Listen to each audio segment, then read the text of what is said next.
السلام علیکم، میں ہوں محمد عدنان اور آپ میرا یوٹیوب چینل عدنان پرنس دیکھ رہے ہیں. آپ کو کہیں گے خوش آمدید. ویورز، آج میں ایک ایسی شخصیت کے پاس موجود ہوں جس کو کم سے کم جو ہے وہ ایک سٹیزن اسلام آباد میں اس شخصیت کو ہر کوئی جانتا ہے. جب سے الیکشن لڑتے آئے ہیں تو وہ الیکشن جیتتے آئے ہیں. 4 دفعہ جس شخصیت نے الیکشن لڑا ہو اور 3 دفعہ بازی لی ہو، اور وہ شخصیت آج میرے پاس موجود ہے. اس ٹائم میرے ساتھ موجود ہے one and only Chaudhry Yasin صاحب. سر السلام علیکم، بہت بہت شکریہ آپ نے وقت دیا. کیسے ہیں آپ؟ وعلیکم السلام جناب عدنان صاحب، میں آپ کا شکر گزار ہوں کہ آپ نے مجھے یہ موقع دیا کہ میں آج آپ کے چینل کے ذریعے تمام پاکستان کے اپنے بھائیوں کو، مزدوروں کو اپنے اس حالات سے بتا سکوں جس کی وجہ سے میں نے ٹریڈ یونین میں آیا. تو جیسے آپ نے شروع میں کہا کہ میں نے 4 دفعہ الیکشن لڑا، میں نے الحمدللہ 4 دفعہ الیکشن جیتا. ایک دفعہ میں نے الیکشن لوز کیا، اور اس کے اوپر بھی میں صرف اتنا کہوں گا کہ یہ سب اللہ کی مہربانی ہے ہمارے اوپر. تو وہ بھی ایک مینج ہوا تھا الیکشن. تو اس میں 4 سال جو پچھلے ہیں، میں سی ڈی اے کے مزدور جو ہیں انہوں نے جب یہ دیکھا کہ جو کچھ بھی ہوا، جیسے بھی ہوا، وہ ہمارے مستقبل کے لیے بڑا نقصان دہ تھا، تو وہ 4 سال کی ان کی کارکردگی جو تھی، تو اس سے اتنے مایوس ہوئے کہ جب ابھی میں نے الیکشن الحمدللہ اس میں ہم آئے اور میرے ساتھی گئے، تو ہمیں ایک تاریخی فتح سے میرے خدا نے ہمکنار کیا، اور سب سے زیادہ لیڈ 2600 کی میں نے لی، اور میرے ساتھیوں نے اس میں بڑی محنت کی. تو پاکستان ورکر فیڈریشن، جس کا تذکرہ میں کرنا ضروری سمجھتا ہوں، وہ پاکستان کے اندر سب سے بڑی مزدوروں کی نمائندہ تنظیم ہے. مجھے اللہ تعالیٰ نے یہ اعزاز بھی بخشا ان مزدوروں کی دعاؤں کے توفیل کہ میں پاکستان کے بھر کے مزدوروں کا سیکرٹری جنرل بلا مقابلہ منتخب ہوا. اور پھر مجھے اس پلیٹ فارم سے بھی بہت کچھ سیکھنے کا اپنے سینئر سے، اپنے جونیئر سے موقع ملا. یقیناً اس میں پورے انٹرنیشنل بین الاقوامی مزدور برادری جو ہے اس سے ہمارا تعلق ہے، اور ان کے ذریعے ہم پاکستان کے اندر مزدوروں کو مختلف جگہ پہ جہاں پہ لیبر قوانین نہیں ہیں، ہم ان کی ایجوکیٹ بھی کرتے ہیں. ان کے لیے ہم کوشش بھی کرتے ہیں کہ ہم پاکستان ورکر فیڈریشن کی ہماری ٹیم جو کہ 8 ریجن پہ مشتمل ہے پاکستان میں، کہ وہ وہاں کے مزدوروں کے لیے لیبر قوانین کا اطلاق کرائے، یا جو ان کو مراعات نہیں، جو لیبر قوانین کے تحت ملنی چاہیے نہیں مل رہی، وہ ان کو دلوائیں. سر، آپ کو معذرت کے ساتھ روکوں گا. جس طرح سے آپ نے بتایا کہ 2600 ووٹ کی لیڈ سے آپ نے الیکشن جیتے، تو عوام ظاہرہ جنہوں نے آپ کو ووٹ دیا ہے وہ آپ پر مطمئن ہوں گے. تو ایسے آپ نے ابھی تک کون سے کام کیے ہیں جو پہلے نہیں ہوئے تھے؟ میں الحمدللہ میں نے 69 کے اندر اس ادارے کے اندر میں پہلی دفعہ مجھے اور میرے ساتھیوں کو یہ محسوس ہوا کہ اس ادارے کے اندر ٹریڈ یونین نہ ہونے کی وجہ سے مزدور بالکل غیر محفوظ ہے، ان کا کوئی مستقبل نہیں ہے. اس ادارے میں ورک چارج سٹاف تھا، پینشن نہیں تھی. تو ہم نے 69 کے اندر یہاں پہ یونین سازی کا آغاز کیا. راجہ ظفر الحق صاحب جو مسلم لیگ نون کے سب چیئرمین ہیں، بہت ہی معتبر شخصیت ہیں، بہت ہی محترم ہیں. تو وہ بہت بڑے لائر تھے، اس ملک کے لائر ہیں. تو ہم ان کے سربراہی میں ہم نے پہلی union C D A worker union جو ہے وہ بنائی، اور وہاں سے میں نے 69 سے ٹریڈ یونین میں کے اندر ایک کارکن کی حیثیت سے اس سفر کا آغاز کیا.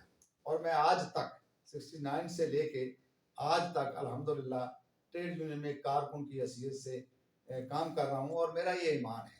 کیوں آیا آپ کا کوشچن تھا کہ اس فیلڈ میں کیوں آیا. تو میرا یہ ایمان ہے کہ چونکہ اللہ تعالیٰ کا فرمان ہے کہ سب سے بڑی عبادت جو ہے وہ میری مخلوق کی خدمت ہے.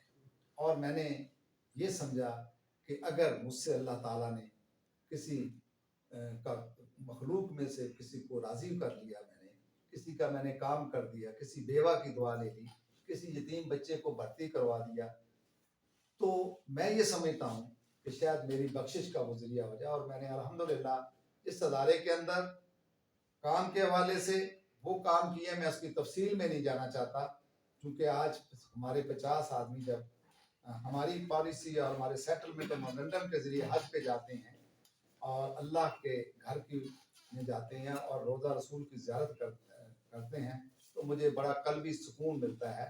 اور میں نے یہاں 500 بیوہ کو پلاٹ دیے جو ہمارے بھائی دوران ڈیوٹی نوکری کرتے ہوئے اس دنیا سے چلے گئے تھے. میں نے ان یتیم بچیوں اور بچوں کے لیے سی ڈی اے سے 500 پلاٹ لے کر دیے. پھر اسی طرح میں نے سی ڈی اے کے وہ ملازمین جنہوں نے یہ شہر بنایا ہے, یہ جو خوبصورت ہے, جو ہمارا دارالحکومت ہے, تو میں یہ سمجھتا ہوں کہ وہ مختلف صوبوں سے آئے ہوئے لوگ تھے اور ان کے لیے میں نے ایک پالیسی بنائی اور 4000 پلاٹ میں نے بلا تفریق. جب میں بلا تفریق کی بات کرتا ہوں تو پھر میں رنگ, نسل اور مذہب سے بھی بالاتر ہو کر مزدوروں کی بات کرتا ہوں, جس میں ہمارے کرسچین بھائی بھی ہیں, جس میں ہمارے دوسرے بھی ہیں. تو پھر میں نے ان سب کو بلا تفریق پلاٹ دیے. تو مجھے بڑی خوشی ہوئی کہ جب ہمارا مزدور خوشحال ہوا. پھر سی ڈی اے کے ملازمین کی چینل اور پروموشنز بہت کم ہیں, سینکشن اسٹرینتھ بہت کم ہے, تو میں نے ضروری سمجھا کہ اب اس مہنگائی کے مشکل دور میں کس طرح ان کی مدد کروں. اور میں نے پورے سی ڈی اے کے پورے امپلائز کے میں نے اسکیل اپ کرا دیے, یعنی میں نے گریڈ اپ کروا دیے. اب اس سے اپ گریڈیشن کے ذریعے آج الحمدللہ سی ڈی اے کے سارے ملازمین جو ہیں وہ جو 1 میں تھا وہ 5 میں چلے گیا, جو 5 میں تھا وہ 8 میں چلے گیا. اس طرح ہم نے بلا تفریق یہ بھی کام کیا. اور سر یہ ٹھیک ہے, بڑی لمبی گفتگو اس لیے کر رہے ہیں کہ ظاہرہ ایک جو آپ اپنے جن کو جواب دیے ہوتے ہیں تو ان کو جواب دینا پڑے, شاید ان کی دل کی بات ہو. سر یہ بتائیے گا, ظاہرہ ابھی بھی اتنے کام ہونے کے باوجود ابھی بھی ان مزدور یا پھر آپ کے جو نیچے کام ہے ان کا کوئی آپ کے پاس مطالبہ ہو کہ یہ ابھی کام کرنا ہے, جو آپ ابھی بھی سی ڈی اے کے جو چیئرمین صاحب ہیں ان کو بتا رہے ہیں کہ یہ کام کرنا ہے, ابھی کوئی خاص ان کا مطالبہ آ رہا ہے؟ یہ تو دیکھیں جی, مستقل جدوجہد کا نام ہے ٹریڈ یونین. ابھی ہم نے جب الیکشن لڑا تو ہم نے, میری ٹیم نے, سب نے لوگوں سے پوری ڈائریکٹریٹ, سی ڈی اے ایک بہت بڑا ادارہ ہے جس میں تقریباً 15,000 کے قریب کارکن کام کرتے ہیں اور جس میں 76 کے قریب ڈائریکٹریٹ ہیں. ان کے مسائل ہیں, ان کے بہت سارے مسئلے ہیں جو ہم نے وعدے کیے, جو ہمارے سامنے ان کے مسائل آئے, ہم نے ایک منشور دیا. تو میری تو خواہش ہے کہ ہم ان تمام جو ہمارا منشور ہے اس کے ایک ایک لفظ کے اوپر ہم سب پابند ہیں کہ ہم نیگوسیشن کے ذریعے ادارے کے ساتھ ڈائلاگ کرنے کے کر کے ان کو ان کی وہ مراد یا ان کے وہ مسائل حل کریں. اور اس سلسلے میں ابھی جو مہنگائی کا ملک کے اندر طوفان ہے, جس طریقے سے لوگ مشکلات کا شکار ہیں, یقیناً سرکاری ملازمین جو ہیں وہ بھی پریشان ہیں. تو میں نے اپنی مینجمنٹ سے ڈالا کہ یہ سیاست, میں نے وہاں ٹیبل پہ بیٹھا اور میں نے ان کو ریئلائز کرایا. میں شکر گزار ہوں مینجمنٹ کا کہ انہوں نے ان مشکل حالات کے اندر بھی سی ڈی اے کے ملازمین کے لیے 20% مہنگائی الاؤنس جو ہے وہ ان کو دیا, جو اب الحمدللہ سب کو ملا. یقیناً میرے لیے یہ بھی خوشی کی بات ہے. پھر میں نے ابھی اپنا 9 مارچ کو ایک جنرل باڈی کا اجلاس بلایا ہے جو ہمارا کانسٹیٹیوشنل آئینی ریکوائرمنٹ ہے, جس کے اندر میں تمام سی ڈی اے کے ملازمین جو ہیں ان سے گزارش کروں گا کہ وہ اپنے بہتر مستقبل کے لیے, اپنے حقوق کے حصول کے لیے وہاں پہ اس اجلاس میں شرکت کریں جو چیئرمین آفس میں ہوگا. وہاں پہ میں مطالبات کی ایک جو ڈیمانڈ نوٹس جسے ہم کہتے ہیں وہ سارے کا سارا جو ہم نے مختلف ڈائریکٹریٹوں سے لیا ہے, ہمارے نمائندوں نے دیا ہے, اس کو ہم کمپائل کر چکے ہیں اور وہ الحمدللہ میں وہاں پہ ان کی منظوری سے مینجمنٹ کو پیش کروں گا اور پھر مینجمنٹ کے ساتھ بیٹھ کر ڈائلاگ کروں گا. اور مجھے اللہ کے گھر سے اس کے حبیب پاک کے صدقے بہت بڑی امید ہے کہ ہم اس میں کامیاب ہو جائیں. سر بس مختصر سا جواب دینا ہے, ظاہرہ آپ مذہبی شخصیت بھی ہیں, اسلام آباد کی بہت بڑی محفلوں میں سے ایک آپ بہت بڑی محفل کرواتے ہیں, حق خطیب علی بادشاہ سرکار, ان کے آپ بہت قریب ہیں, تو وہ کوئی آپ کو خاص ہدایت دیتے ہیں اس بارے میں؟ میں صرف اتنا کہوں گا کہ حق خطیب حسین علی بادشاہ جو ہیں ان کی بہت ہی بڑی مہربانی ہے میرے سے, وہ محبت کرتے ہیں, میں ان کا عقیدت مند ہوں. یہ میری ماں کا حکم تھا, میں اپنی ماں کے حکم کے مطابق الحمدللہ اپنے تمام جو ولی ہیں ان سب کو مانتا ہوں. حق خطیب سے میرا تعلق آج کا نہیں ہے, بہت پرانا ہے, اور مجھے بہت کچھ, میں یہ سمجھتا ہوں کہ میری